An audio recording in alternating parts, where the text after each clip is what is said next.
Aling Rita, ngayon pa lang yata kita nakita. Buti na lang naman at lumabas ka rin dyan sa bulok mong bahay. Insultong bati sa kanya ng kapitbahay niyang si Melanie. Nang iinsulto ka ba, Melanie? Prangkang tanong ni Aling Rita. Ay, hindi naman ho, Aling Rita. Binabati lang ho kita. Dahil sa wakas, ay nakalabas din ho kayo. Anong meron? Wala naman. At isa pa, bawal bang lumabas kahit minsan lang? Melanie, hayaan mo na yung sa Aling Rita. Matanda na kasi. Gustong lumabas para ipaalam sa ating lahat na buhay pa siya. At baka nagulat na lang tayo na ang baho na niya dito sa loob ng bahay niya ay namatay na pala. Natatawang pang-aasar ni Daniel na nakatambay ngayon sa may tindahan. Teka nga, ano bang problema mo, Daniel, sa akin? At pati ka na, Melanie. Ba't napaka-big deal sa inyo yung paglabas ko? Wala naman kaming problema, Aling Rita. Nagtataka lang. Ay, bakit naman kayo nagtataka? Eh kasi ba naman, ngayon ka lang lumabas. Akala nga namin patay ka na eh. Kawawa ka naman. Ang tanda-tanda mo na. At wala pa rin talagang nag-aalaga sa iyo. Wala ka bang kamag-anak o mga anak? Meron naman. Kaso lang, wala sila rito. Busy sila sa kanilang pagtatrabaho. Ah, ganun mo ba? Oo eh. At kung mamarapatin nyo, umalis ka muna sa daraanan ko. Bibili ako ng bigas. Wika ni Aling Rita. At siya namang pagdaan ng maingay na sasakyan. Kung kaya't nagulat si Aling Rita at natumba. Ay! Anak ng kabayo. Ano yun? Gulat na saad ni Aling Rita. Ay! Nagparada yung mga kamag-anak ni Aling Mendez. Kasi nga, nakapasabilang abogado yung anak niya. Kaya pala, ang swerte naman nila, no? Isipin mo, mababago na ang buhay nila dahil may trabaho na yung anak niya. At tiyak, ipapagawa na rin yung bahay nila. Isa na lang talaga yung maiiwang lumang bahay sa bayan natin. Parinig ni Melanie. Nagpaparinig ka ba, Melanie? Di ah. At huwag ka nga mag-react dyan, Aling Susan. Natamaan ka ba? Melanie, alam kong ako yung pinatatamaan mo. Eh di ikaw na kung ikaw. Totoo naman ah. Sa bagay, wala ka naman kasing kamag-anak. Kaya ayan, ang pangit-pangit ng bahay mo. Ikaw na lang talaga yung nag-iisang pangit. At lumang bahay sa bayan na to. Kung may bagyo talaga na dadating, patay ka talaga dahil sa bahay mo na yan. Ano ba kasing meron kung pangit ang bahay? Mahirap agad? Aba, ano pa nga ba? Alam nga namang mayaman ka. Tingnan mo yung bahay mo. Hindi mo kayang baguhin. Kasi wala kang pera. Ako na nga lang ang magbabayad sa mga binili mo. Kawawa ka naman. Matanda ka na nga, wala pang pamilya. Melanie, ipapaalala ko lang sa'yo na kung kayamanan ng pag-uusapan, ay hindi binabasihan ng bahay. Kasi anong makukuha mo kapag lahat ng pera mo, ipinundar mo sa bahay mo, di ba? Luluma lang din yan. At huwag nyo nalang problemahin ang bahay ko. Dahil ako naman ang nakatira dyan, hindi kayo. Wala kami talagang pakialam. Pero ang pangit-pangit ng bahay mo. Kung pwede lang sanang ipaalis ka na sa bahay na to, ginawa na namin. Hindi ba, Daniel? Nako, tama ka dyan, Melanie. Pero ayaw mo naman. Kaya magdusa ka sa pang-aasar ng mga tao sa bahay mo. Ang mahalaga ay may pera ka. Bahala nga kayo. Pera? Ay nako. Sa bagay, darating din ang panahon na abot sa punto na mamamalimos ka na. Natatawang saad ni Melanie. Kung kaya't napatawa din si Daniel. Kaya't napailing-iling na lamang si Aling Rita. At agad na umuwi na sa kanilang bahay. Sa kanyang pag-uwi, ay nakatagpo naman niya ang isang grupo ng mayayamang mga kapitbahay niya. Aling Rita, wala ka bang planong baguhin yung bahay mo? Wala. Bakit? Yak, nakakaya naman yung bahay mo. Panahon pa yan ng mga manobo eh. Diyos ko, ang pangit. Nakakapangit talaga sa lugar natin. Oo nga. Paano na yung mga mare? Nakakasira yun ang view. Teka nga, bakit nga ba naitanong no? Kasi, magtatayo kami ng small cottages. At ito ang lupa na napili ng kaibigan namin. Di itayo nyo dyan. Sa gilid lang naman yan hindi naman makakastorbo sa bahay ko. Anong hindi nakastorbo? Nakakastorbo talaga. Kasi, makikita nila yung bahay mo. At baka hindi na sila tumuloy. Ay nako, Aling Rita. Yan ang napapala ng mga taong walang anak. At mahihirap. Hindi nakakapagpa-upgrade ng mga bahay. Ang mahalaga, may bahay pa rin. Matabang na sagot ni Aling Rita. Bahay? Mukhang lungga ng daga yun Kung sa bagay, sanay na sanay ka na naman sa hirap. Kaya't kontento ka na talaga sa buhay mo at sa bahay mo. Oo nga, Mari. Kaya talaga, mahirap umunlad ng Pilipinas dahil may mga taong hindi nakikisabay sa uso. Paano sasabay sa uso? Wala namang pera. Kawawa naman. Mawalang galang ako. May pera ho ako. Kaso, sayang lang kung sa bahay ko lang ipupunta. Pera? Aba, may pera daw. Diyos ko. At sino namang maniniwala sa'yo? Kami? Mga mare, umalis na nga lang tayo. Magkaka-wrinkles tayo dito Ang tigas-tigas talaga ng ulo ng matandang yan. Mabuti pa nga. Bumalik na lang tayo bukas para makapag-desisyon sa gagawing plano ng kaibigan natin. Suwestyon ng isa. Tayo na. At baka magkasakit pa tayo dito. Akin na nga ang alkohol. Baka may bakterya pa yung mga laway niya. Maarting saad pa ng isa at agad namang umalis ang grupo. Napabuntong hininga na lamang ang matandang si Rita. Nang makapasok siya sa kanyang bahay, ay siya namang tawag ng kanyang anak. Ma, kanina pa ako tawag ng tawag sa'yo. Aljun, anak, pasensya ka na. Lumabas pa kasi ako ng bahay. At napatawag ka ata. Anong meron? Ganun ba, Mama? Well, tumawag lang ako kasi gusto kong mangumusta. Kumusta ka na? Okay lang naman. Ikaw naman, anak. Okay lang din naman ako, Ma. Miss na kita. Ako rin, anak. Miss na kita.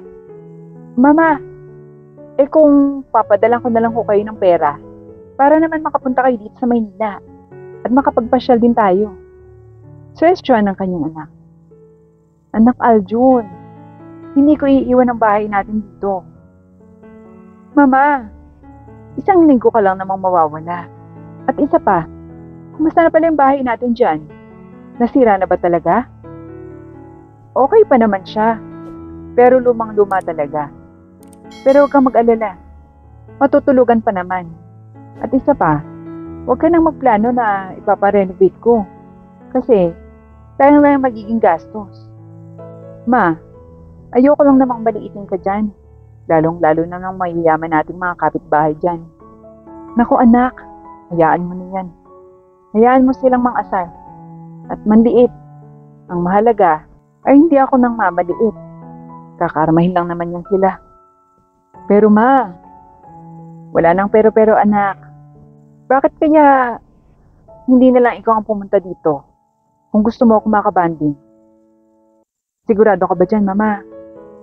Oo naman, anak. Handa na rin naman akong malaman din ng ibang mga kapitbahay ko na may anak ako. At may pamilya ako na higit pa sa kanila. Sige, Mama. Pupuntahan kita dyan. Pero hindi ko muna sasabihin kung kailan, ha? Marami pa rin kasi akong kailangan gawin At isa pa, busy rin ako sa trabaho. At medyo malayo-layo rin ang biyahe. Okay lang, anak. Basta, sabihin mo lang ako kung kailan ka pupunta. Nang ganon, makapaganda naman ako. Oo naman, Mama. O sige na po, may trabaho pa ako. Mag-ingat ka palagi. I love you. I love you din, anak. Mag-ingat ka dyan. Paalam ni Rita at napangiti na lang din. Dahil sa kahit puro mga pang-aasar ang natatanggap niya ngayong araw, ay biglang nawala ang lahat ng yun nang makausap niya ang kanyang anak. Mayaman ang anak ni Rita. Subalit hindi siya humingi dito palagi dahil ang gusto niya ay ang anak niya mismo ang magbibigay sa kanya. Hindi rin lumaki sa kanyang mga kamay ang kanyang anak kung hindi sa kanyang kapatid na nakatira sa Maynila. Kinabukasan ay biglang nagulat si Rita nang may kumatok sa kanyang pinto habang naghuhugas siya ng pinggan. Saglit lang, sagot niya at agad tumigil sa kanyang ginagawa upang tingnan kung sino ang katok ng katok. Anong kailangan nyo? Tanong niya nang mabuksan ang pinto. Subalit, gulat na gulat siya nang makitang maraming mga mayayamang kapitbahay niya na nakasagutan niya kanina ang nasa labas ng kanyang bahay at may kasama pang pulis. Anong meron? Kinakabahang tanong ni Rita. Aling Rita, nakapagdesisyon na ho kami ng mga kaibigan namin para mawala na yung lumang bahay nyo na nakakapangit sa lugar na to. Panimula ng isa. Ha? Anong ibig mong sabihin? At bakit may mga pulis? Well, gusto namin sabihin sa'yo na babayaran ka namin ng 1 milyon kapalit ng luma mong bahay. Nakaredy na ang lahat ng mga papelo. Ang kailangan mo lang gawin ay pumirma at tanggapin ang pera. Ano? Bingi ka ba? Hindi ako papayag. Sa inyo yung pera nyo. Mahalaga ang bahay ko. Ayaw mo ng 1 milyon? Okay, 2 milyon. Pasalamat ka nga. Malaking pera yan na binibigay namin. Kaysa dyan sa bulok at luma mong bahay, guminting ka nga. Sir, kayo na yung bahalang humusga dyan sa matandang yan. Utos ng isa. Kaya't agad namang lumapit ang mga pulis kay Rita. Mawalang galang na huali. Pumayag na kayo. 2 milyon na yun. Huwag niyo nga akong utuin. Kahit kailan ay hindi ko kailangan ng pera. Dahil marami ako niyan. Ali, huwag niyo na pong pilitin na kaladkarin ka namin. Wala kayong magagawa kung ayaw ko. At isa pa sir, huwag niyo akong pilitin. Bahay ko to at lupa ko to. Wala kayong karapatan na magdesisyon. Banta ni Aling Rita. Sige na, kaladkarin niyo na yan sir. Huwag kayong matakot. Wala naman yung pamilya. Kahit napatay natin yan, walang mag-i-claim dyan. Para mawala na yung buwisit na bahay niyan at buwisit na matandang yan. Sige na sir, nasasayang oras natin. Dagdag pa ng isa. Kung kaya't napaatras si Aling Rita at agad na naglakad patungo sa kanya ang 2 pulis. Subalit ay may biglang isang Mustang na sasakyan ang dumating. Anong nangyayari dito? Tanong kaagad ng binatang lalaki na halatang mayaman dahil sa kasuotan nito. At sino ka naman? Tanong ng pulis. Hindi na mahalaga. At anong ginagawa niyo dito sa labas ng bahay niya? May dala pa kayong pulis. Ano bang nagawa ng matanda sa inyo? Hay nako iho. Huwag ka nang sumali sa ganitong gulo. Kung hindi mo naman kaano-ano yung matandang yan. At ano ho yung gagawin niyo sa matandang yan? Didispatsahin, ang tigas ng ulo, ang luma-luma ng bahay niya. At ayaw niyong kunin ng 2 milyon kapalit ng pagsira sa kanyang bahay. Kaya ayan, deserve niya. Ano? Subukan niyo lang. At pagsisisihan niyo kapag ginawa niyo yan. Bakit? At sino ka ba, ha? Umalis ka na nga. Hindi ako aalis hanggat hindi kayo umaalis. Dahil ang matandang yan na pinag-iinitan niyo ay nanay ko. Kaya't kung ayaw niyo mawala ng mga ari-arian, ay umalis na kayo. At baka hindi niyo ako kilala. At kayo, 2 pulis, umalis na rin kayo. Aba, ang taray. Ano palang trabaho mo, ha? Nanay? Nagjo-joke ka ba? Sorry pero hindi po ako nagjo-joke. Anak po niya ako. Malamig na saad ng anak ni Lisa. At agad ipinakita ang kanyang lisensya bilang isang detective at isang general sa Maynila. Kaya't agad na umalis ang mga pulis. Habang mga kapitbahay naman nila na mga mayayaman ay hindi makapagsalita. Umalis na kayo kung ayaw niyong mawala ng mga ari-arian. At mukhang nakapag-invest pa yata ako sa mga negosyo niyo. Banta ng anak ni Rita. Kaya't agad na umalis ang mga kapitbahay nito. Ma, okay lang ho ba kayo? Nasaktan ka ba? Okay lang ako anak. At salamat talaga dumating ka. Diyos ko, hindi ko na alam kung anong gagawin ko kung hindi ka dumating. Mama, magsisisiyan sila sa ginawa nila sa'yo. Seryosong saad ng anak niya. At agad din itong pinull out ang lahat ng mga investment niya sa mga kapitbahay nito. Agad din naman kumalat ang mga bali-balita tungkol sa anak ni Rita. Kahit hindi na nila inaasar si Rita. At halos naging mabait na sa kanya lahat ng mga kapitbahay niya. Mag-iingat ka palagi dito, Mama.